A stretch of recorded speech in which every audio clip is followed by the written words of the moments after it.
नमस्कार साथियों, the geography point YouTube channel पर आपका स्वागत है।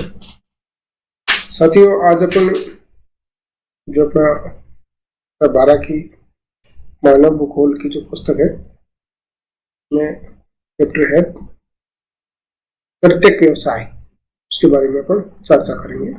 शुरू करते हैं। चलो, प्रत्येक और चतुर्थक क्रियाकलाप। देखो, अर्थव्यवस्था की अगर अपने बात करें तो अर्थव्यवस्था में आर्थिक गतिविधियों को 3 भागों में बांटा जाता है, प्राथमिक, द्वितीयक और तृतीयक। लेकिन अगर भूगोल की दृष्टि से इनको देखें तो इनको 5 भागों में बांटा जाता है। प्राथमिक में प्रकृति से जुड़ी हुई सारी गतिविधियां, डायरेक्ट जो प्रकृति से जुड़ा हुआ जिन गतिविधियों का, चाहे कृषि हो, पशुपालन हो, पशुचारण हो, आखेट हो, मत्स्य पालन हो, खनन हो, इन सारी गतिविधियों को प्राथमिक व्यवसाय में शामिल किया जाता है। द्वितीयक में निर्माण, विनिर्माण और खाद्य प्रसंस्करण, फूड प्रोसेसिंग को शामिल किया जाएगा। तृतीयक में परिवहन, संचार और व्यापार को शामिल किया जाएगा। ठीक है। तृतीयक क्षेत्र को सेवा क्षेत्र भी कहते हैं। और चतुर्थक क्रियाकलाप में मुख्य रूप से जो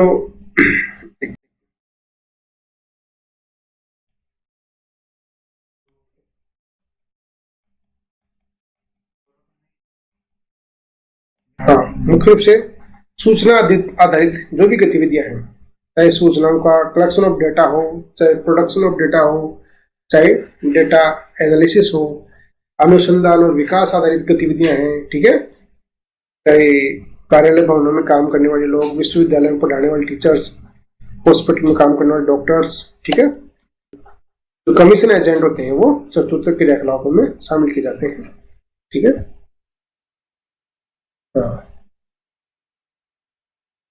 अब देखो, प्रत्येक क्रियाकलापों में मुख्य रूप से परिवहन, व्यापार और संचार, और इसी प्रत्येक क्षेत्र को ही सेवा क्षेत्र भी कहा जाता है। ठीक है। प्रत्येक क्रियाकलापों के अंदर डॉक्टर, वकील, अध्यापक, दुकानदार, ड्राइवर, मिस्त्री, नाई, धोबी आदि व्यक्तियों को शामिल किया जाता है।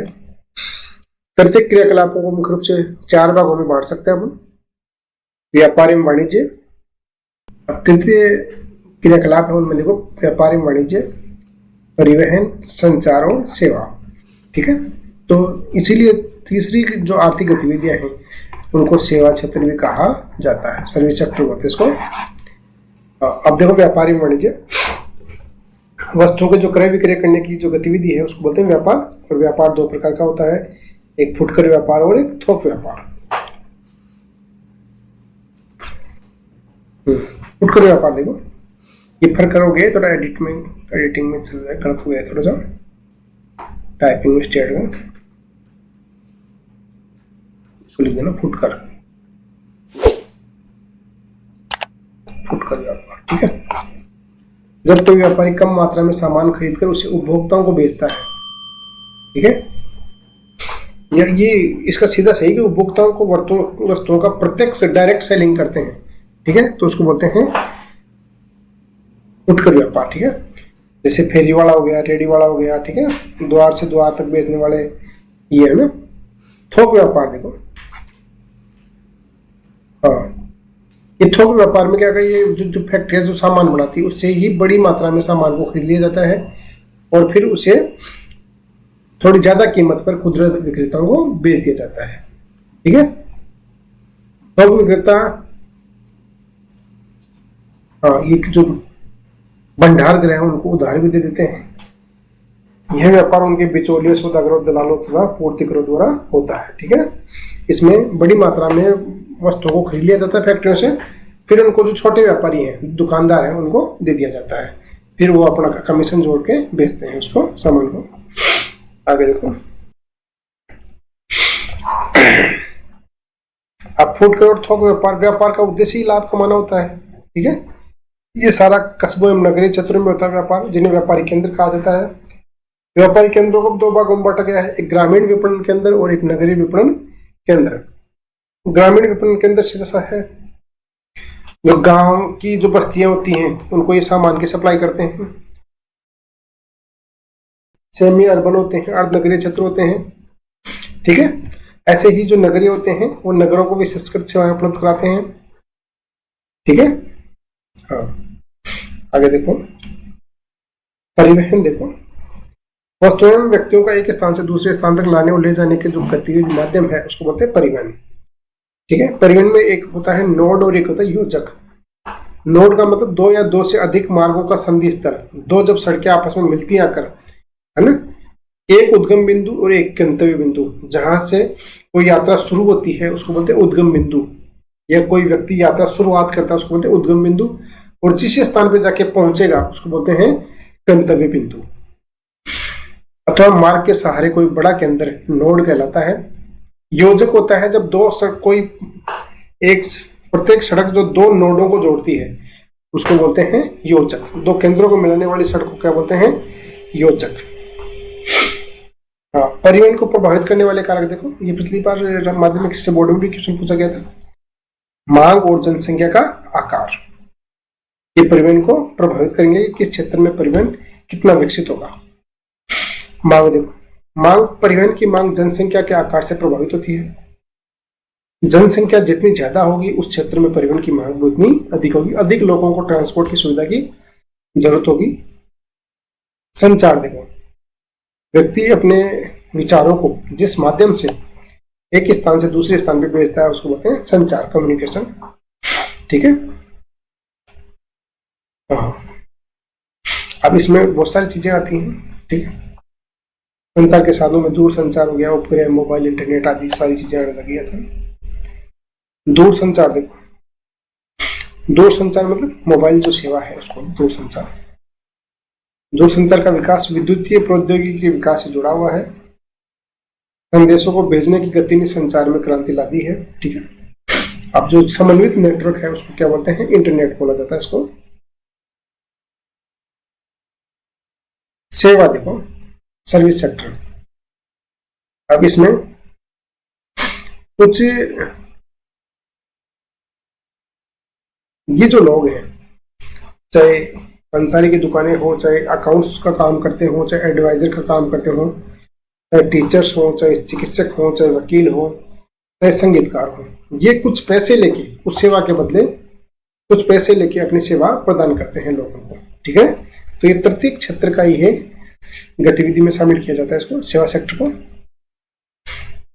सीबीडी देखो, किसी भी नगर का जो प्रमुख क्षेत्र होता है उस नगर का जो सेंटर पॉइंट होता है उसको बोलते हैं सीबीडी। ठीक है, या किसी नगर के विकास का जो प्रारंभिक बिंदु होता है जहां से पूरा नगर की विकास हुआ है उसको बोलते हैं सीबीडी। हाँ, इसको देखो, सीबीडी को बोलते हैं सेंट्रल बिजनेस डिस्ट्रिक्ट, केंद्रीय व्यापारिक क्षेत्र। नगरों के मध्यवर्ती भागों में मिलने वाले व्यापारिक स्थलों को सीबीडी कहा जाता है। पर्यटन देखो, टूरिज्म, आमोद प्रमोद के या मनोरंजन के उद्देश्य से जो यात्रा की जाती है उसको बोलते हैं पर्यटन। ठीक है, प्रत्येक क्रियाकलाप में पर्यटन सबसे बड़े सेवा क्षेत्र में आता है ये। ठीक है, पर्यटन को चार कारक आकर्षित करते हैं: जलवायु, भूदृश्य, इतिहास एवं कला, संस्कृति और अर्थव्यवस्था। ठीक है, ये चीजें किसी भी क्षेत्र के पर्यटन के विकास में सबसे सहायक कारक हैं। अवकाश देखो, हाँ, जहां जलवायु कैसी होनी चाहिए? अनुकूल जलवायु होनी चाहिए उन क्षेत्रों में जहां लोग जाना पसंद करेंगे। भूदृश्य मतलब कोई पर्वत हो गया, कोई झील हो गई, कोई नदी हो गई, ठीक है, आदि चीजों लोगों को आकर्षित करती हैं।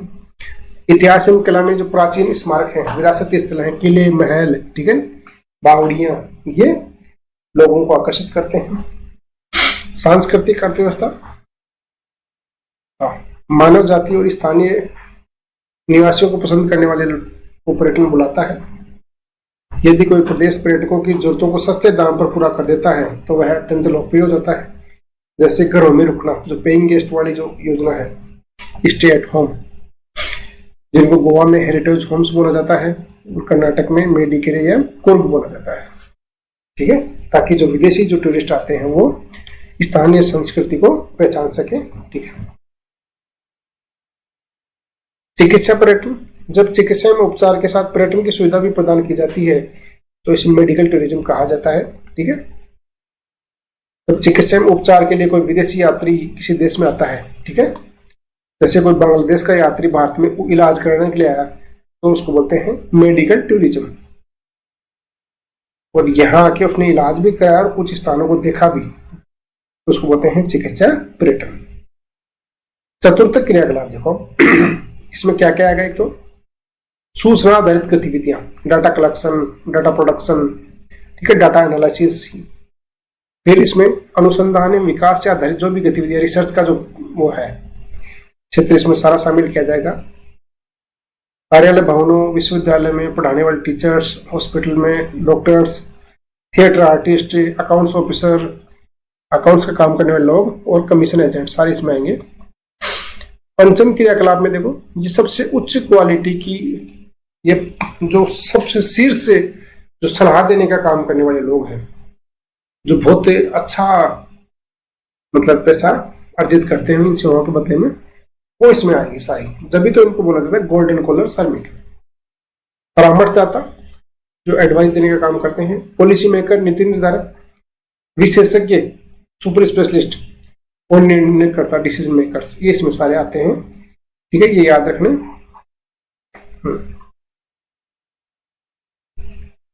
अब पंचम क्रियाकलाप में ज्ञान का बाह्य स्रोतन भी किया जाता है, आउटसोर्सिंग भी किया जाता है, जैसे ई लर्निंग, व्यवसाय, शोध, बौद्धिक संपदा, बैंकिंग आदि सेक्टर भी इसमें शामिल किए जाएंगे।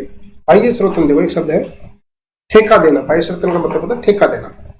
क्षमता को सुधारने के लिए, क्षमता मतलब एफिशिएंसी को सुधारने और कॉस्ट को घटाने के लिए किसी कार्य को कोई बाहरी एजेंसी को ठेका दे देते हैं या बाहरी एजेंसी को काम सौंप देते हैं ना, तो उसको बोलते हैं बाह्य स्रोतन। दो चीजें हो गई इसमें, क्षमता को सुधारने के लिए, एफिशिएंसी को सुधारने के लिए, काम की क्वालिटी को सुधारने के लिए, तथा लागत को घटाने के लिए, कॉस्ट कम करने के लिए।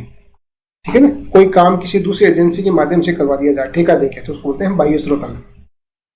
अवतरण देखो, जब बाह्य स्रोतन में कोई ठेका देने का काम समुद्र पार के स्थानों पर किसी दूसरे देश में स्थानांतरित कर दिया जाए, तो उसको बोलते हैं ऑफशोरिंग बोलते हैं। ठीक है, एक शब्द और है अंकीय विभाजक। विकसित एवं विकासशील देशों में सूचना प्रसारण तकनीक के अंतर है, जो विकसित और विकासशील देशों में सूचना तकनीक के आधार पर जो अंतर है, ठीक है, विकसित देश सूचना जो तकनीक है उसमें बहुत ज्यादा उच्च स्तर पर पहुंच गए, जबकि विकासशील देशों में पिछड़े हुए हैं।